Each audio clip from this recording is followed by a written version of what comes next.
me, Stephanie, that all of these people who believe that their lives are, that bread is too high and eggs are too high, that they voted for a convicted fella, a guy who said we can grab the pea. I think that a lot. They voted for this guy. I'm not defending it, but I think there are tons of people that don't pay attention to, and I'm not defending it, don't pay attention to politics at all. But while we live in the most prosperous country in the world, people are saying life's not fair. I'm not doing well. My son's still living in the basement. I can't seem to get a job. I don't like the status quo. I'm voting for something else. And I love you to life. I love you. But I do not believe that.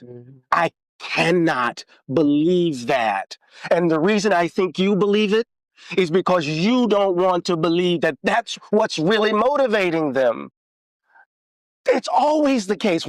People don't want to believe what the country actually is, because if they believe it, they're going to have to confront what's in them. I don't believe that. They voted for a crook, a person who they know is stealing from, just doing everything to undermine the so-called country that they love. And then they're telling us the BS that it's economics. Okay, since no one's going to say it, I'm going to say it. Let's just call it what it is. This Trump administration isn't some showcase of brilliance or strategy or moral authority. It is a showcase of white mediocrity, broadcast for the entire world to see. If you think about it, they scream about being the greatest. They scream about being the smartest, the most patriotic. But when the spotlight hits them, what do we see? Corruption, incompetence, lies stacked on top of lies. A government so insecure it has to redraw maps, it has to silence voters, it has to attack its own citizens just to hold on to power. And the world is watching. Countries overseas are looking at America, shaking their heads, saying, "This is America? This is what we were told was the standard for democracy?" Because for centuries, whiteness carried itself alongside, synonymous with excellence, while dismissing black and brown excellence as inferior. But Trump's administration has blown that myth to pieces, because globally, people see it now. Whiteness in power doesn't guarantee wisdom. It doesn't guarantee justice. It doesn't even guarantee competence. All it guarantees is access. Access, handed down through a rigged system that protects mediocrity as long as it wears the right skin.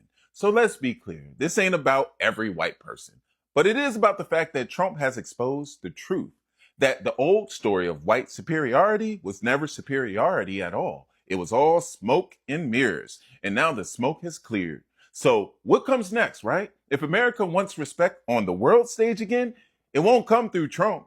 It won't come through clinging to whiteness. It will come through honesty, justice, and multiracial democracy that values talent, not skin. Because the global stage just learned what we've always known. When you strip away the privilege, white mediocrity can't hold a candle to black excellence. I don't know what it's going to take for the American people, for 78 million Americans, to deal with what motivated them to make the choice to elect this man again, to make the choice that will allow these people to undermine every fundamental assumption we have, that you can just be disappeared, and then they can argue that, a court is getting in the way of their ability to exercise, foreign policy in some ways, right? I don't know what it's going to take for 78 million Americans to deal with what motivated them to make this choice. And the choice that they've made, we have to just be honest, is to literally throw the Republican to the trash bin. And this is just one example. The tariffs is another, right? They made the choice. Now, what was behind it? We have to grapple with it, because it's the snake, it's the beast coiled up in the heart, the bosom of the country, as Frederick Douglass said. And the fact that they are doubling down on this shows you what kind of human beings they actually are. Say more. We chose a felon who is more interested in loyalty, who's more interested in retribution, who's more interested in grift than in democracy. And we chose a felon because we didn't want to elect a black woman.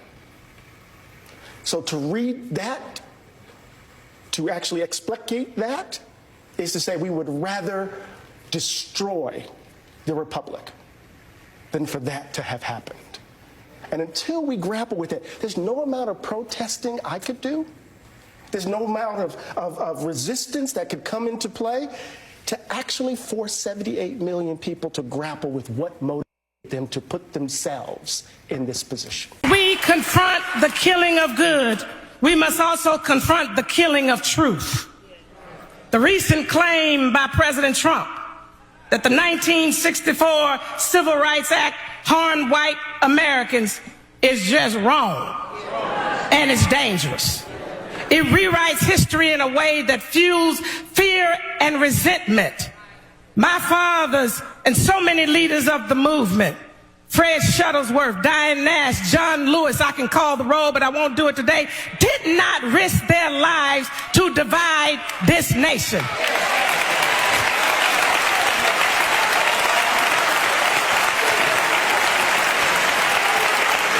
They did not risk their lives to divide this nation. They did so because America was denying millions basic rights, the right to work, the right to vote, to live where they please, to move through society with dignity. The Civil Rights Act did not give black people special treatment. It made discrimination illegal. The same discrimination you're trying to turn around and use. It required the law to protect everyone equally. That is democracy. So to my white brothers and sisters, the Civil Rights Act was never meant to harm you. It was meant to heal a nation broken by injustice. Fairness does not steal from you. Justice strengthens us all.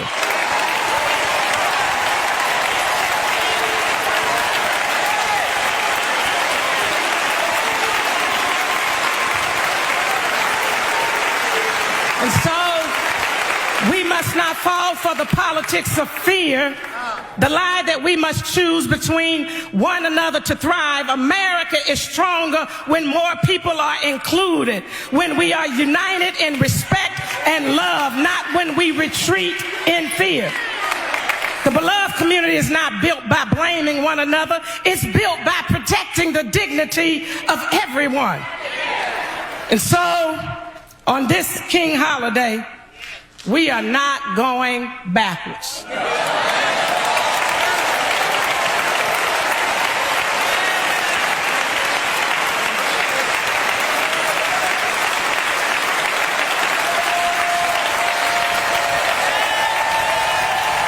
are not going backwards. People voted because their life's too damn expensive. And it was here, and They voted for, you're telling me, Stephanie, that all of these people who believe that their lives are, that bread is too high and eggs are too high, that they voted for a convicted fella, a guy who said we can grab the pea. I think that a lot. They voted for this listen, guy. I'm not defending it, but I think there are tons of people that don't pay attention to, and I'm not defending it, don't pay attention to politics at all. But while we live in the most prosperous country in the world, people are saying, life's not fair, I'm not doing well, my son's still living in the basement, I can't seem to get a job, I don't like the status quo, I'm voting for something else, and I love you to life. I love you. But I do not believe that.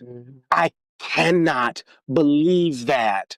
And the reason I think you believe it is because you don't want to believe that that's what's really motivating them. It's always the case. People don't want to believe what the country actually is, because if they believe it, they're going to have to confront what's in them. I don't believe that. They voted for a crook, a person who they know is stealing from, just doing everything to undermine the so-called country that they love. And then they're telling us the BS that it's economics. We know that. I'm talking about what happens to you. If you've barely escaped suicide or death or madness or yourself, you watch your children growing up, and no matter what you do, you are powerless. You are really powerless against the force of the world that is out to tell your child that he has no right to be alive, and no amount of liberal jargon, no amount of talking about how well and how far we have progressed does anything to soften or to point out any solution to this dilemma. In every generation, ever since Negroes have been here, Baldwin writes, every Negro mother and father has had to face that child and try to create in that child some way of surviving this particular world, some way to make the child who will be despised not despise himself. I don't know what the Negro problem means to white people, Baldwin writes, but this is what it means to the Negro. What does it mean to try to construct an idea of the self in a country that is organized in every single way on the basis, on the grounds of the value gap? Not because people are mean-spirited, but it's because it's in the very DNA of the country. And this is what makes addressing the problem, I'm leaving my notes now. This is what makes addressing the problem of white supremacy, of racial inequality in this country so difficult, because we refuse to look the ugliness of who we are squarely in the face and dare to imagine ourselves differently. This is hard work. This is hard. The value gap isn't sustained by loud racists. The value gap is sustained by all of us. All of us. You don't need white people for white supremacy to work. When I'm in New Jersey and I'm driving down Stuyvesant Avenue in Trenton, I hold a set of generalizations about the people who occupy that particular neighborhood. It's known as Little Iraq. I keep my head on a swivel, right? There's a kind of particular fear that gets generalized, that is generalized to an entire population, that informs a set of assumptions about how I interact with them. And those generalizations have policy implications. We are socialized and habituated into believing, right, certain things about certain folks, right? I write about this in the text. Nancy DeTomaso at Rutgers, a social scientist, she did a series of interviews of white working class folk in Ohio and in Tennessee and in Jersey, I believe. And she said she was interviewing these workers, and one worker said, I'm sorry, black people are just lazy. They just want a handout. You've heard this before. It's been informing public discourse since I can remembering. And they don't want to work hard for anything. And it turned out that his father was close friends with the union boss who hooked him up with a job. Another interviewer, right? I'm sorry to say they're just lazy. They don't want to work. It turns out that not only his friend gave him the test that he needed to take for his job, gave him the answers to the test. And what Nancy's trying to suggest in this moment is, right, not that there is some, right, overt racism that's happening. People are just hooking up their friends and families, right? That it's what she calls opportunity hoarding, that racial inequality actually is perpetuated through social networks, right? And because we're so deeply a segregated society, our social networks are typically 75% of our social networks are 100% homogeneous. So opportunities pass through certain networks that do not pass through others. Right? I'm just helping out my child. I'm not being racist. Right? I'm just helping out my neighbor. I'm not being racist. I said something jokingly to a friend the other night. I said, if we want to solve black on black crime in the United States, we just need to integrate neighborhoods. And they didn't quite get it. I said, some of you didn't get it either, right? Most crime takes place, right, because of proximity. White on white crime. 83% of crime that happens in white communities happens between white and on white people. 91% happens because our neighborhoods are segregated. If we all move together, then we'll just be criminal with each other. I don't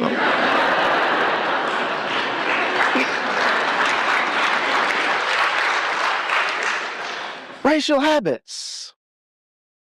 The value gap distorts who we take ourselves to be. It blocks the way to the formation of the kinds of people democracies require. I was just talking about with Reverend Hart Anderson about Abraham Lincoln's rejection of the monstrous injustice of slavery, but his commitment to the belief that white people were superior than black people. And how those commitments blocked the way from him becoming the kind of human being his idea of democracy required. You know, America's not unique in its sins as a country. We're not unique in our evils, to be honest with you. I think where we may be singular is our refusal to acknowledge them and the legends and myths we tell about our inherent, goodness to hide and cover and conceal so that we can maintain a kind of willful ignorance that protects our innocence. See, the thing is that when the Tea Party was happening, we were saying, pundits, oh, it's just about economic populism. It's not about race. When people knew, social scientists were already writing that what was driving the Tea Party were anxieties about demographic shifts, that the country was changing, that they were seeing these racially ambiguous babies on Cheerios commercials, that the country wasn't quite feeling like it was a white nation anymore. And people were screaming from the top of their lungs, yo, this is not just simply economic populism. This is the ugly underbelly of the country. See, the thing is this, and I'll say this and I'll take the hit on it. There are communities that have had to bear the brunt of America white Americans confronting the danger of their innocence. And it happens every generation. So somehow we have to kind of, oh my God, is this who we are? And just again, here's another generation of babies. Think about it. The 2-year-old had his bones broken by two parents trying to shield him from being killed. A woman who has been married to this man for as long as I've been on the planet almost, lost her husband. For what? And so what we know is that the country has been playing politics for a long time on this hatred. We know this. So it's easy for us to place it all on Donald Trump's shoulders. It's easy for us to place Pittsburgh on his shoulders. It's easy for me to place Charlottesville on his shoulders. It's easy for us to place El Paso on his shoulders. This is us. And if we're going to get past this, we can't blame it on him. He's a manifestation of the ugliness that's in us. I've had the privilege of growing up in a tradition that didn't believe in the myths and the legends because we had to bear the brunt of them. Either we're going to change, Nicole, or we're going to do this again and again, and babies are going to have to grow up without mothers and fathers, uncles and aunts, friends, while we're trying to convince white folk to finally leave behind a history that will maybe, or embrace a history that might set them free from being white. Finally. Thanks for staying tuned and thanks for watching those clips. As you can see in the live television discussion that took an unexpected turn when the debate about race became one of the most talked about moments online. During the broadcast, the white journalist made a comment about black communities that many viewers and the guests consider unfair and based on stereotype. Before the conversation could move on, the black professor calmly stepped in, not with insult, but with facts. The professor challenged the claim one by one, pointing to historical context, academic research, and statistics showing that no community can be accurately judged by broad stereotype. He reminded the audience and the interviewer that reducing millions of people to a single narrative ignored the diversity, achievement, and experience within the Black America. As the discussion continued, the tone in the studio changed. Instead of shouting over each other, the professor remained composed, encouraging evidence over emotion. He argued that responsible journalism requires accuracy and context, especially when discussing topics as sensitive as race. Fewer praised the exchange online, saying it was a powerful example of how misinformation can be challenged through knowledge rather than anger. Others said it highlighted the importance of having informed voice in public conversation about race and society. Whether you agree with every point or not, the moment served as a reminder that difficult conversations are most productive when they are grounded in facts, respectful dialogue, and the willingness to listen, Knowledge has a way of cutting through stereotype, and sometimes the strongest response is not the loudest voice in the room, it's the one backed by evidence.